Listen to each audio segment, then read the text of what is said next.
CBS Evening News with Scott Pelley, latest news videos, CBS News. CBSNews.com /CBS Evening News /CBS This Morning /48 Hours /60 Minutes Sunday Morning Face the Nation. CBS Evening News. Full episodes interviews Washington Business Health in the Road About Us the Team. Kerry makes case to U ministers in Syria strike. Secretary of State traveled to Lithuania where U foreign ministers convened for an informal meeting. Syrian rebels prepare for U.S. strike. Free Syrian Army rebels are concerned that a delayed U.S. military strike in the Assad regime could diminish their chance to capitalize on it. Inside view of militias fighting for the Syrian regime. A rare glimpse of a Syrian rebel weapons storehouse. Number of extremist rebels difficult to determine in Syria. Man confesses to killing with an online video. An Ohio man confesses to killing 61-year-old Vincent Canzani in a drunk driving accident by posting a video in the internet admitting that he committed the crime. An entrepreneur who turned a town around.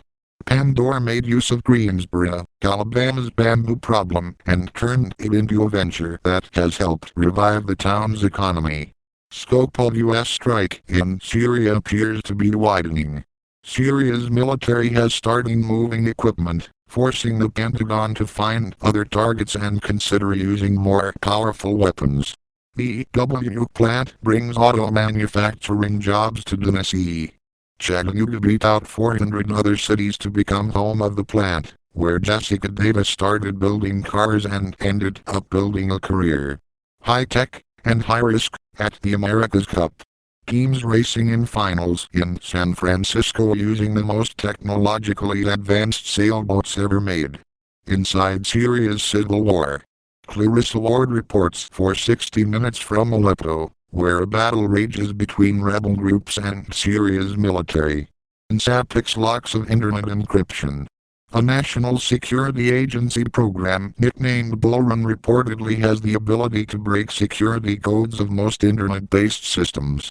4 years later, cop's widow meets man who got husband's heart.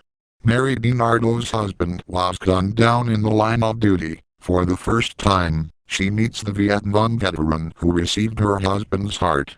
Florida congressman hears it from constituents about Syria. Representative Steve Sutherland is expecting a competitive race in 2014, which could be further complicated by his vote in intervention in Syria. Relief in Syria following Obama's speech. Obama's call for Syria strike draws protests at home. Neighbors react to death of Ariel Castro. The man who held 3 women captive in his home for nearly a decade hanged himself behind bars.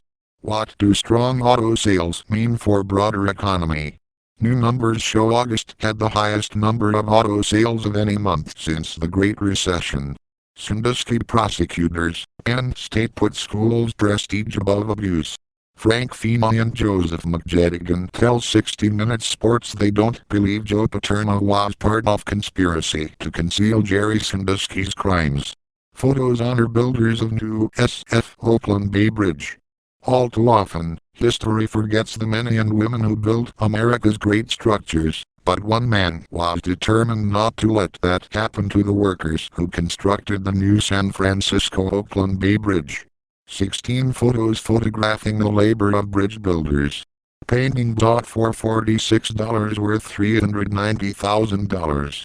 A British man discovered a painting he had left in a drawer for 10 years was an original work of John Constable's.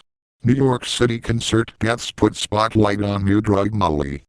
Meth, a more potent form of ecstasy, is glorified in pop culture and has caused several recent overdoses at music concerts. Program hopes to accommodate demographic tsunami of seniors. Nearly 3 million Americans will turn 65 this year. Pilot program seeks an alternative to expensive nursing homes. The instrument that started war photography. Tintype photography was the first method to extensively photograph conflict in the Civil War. Now a U.S. soldier is using the technique to create modern-day art. A rabbi's moment at the March on Washington. Joachim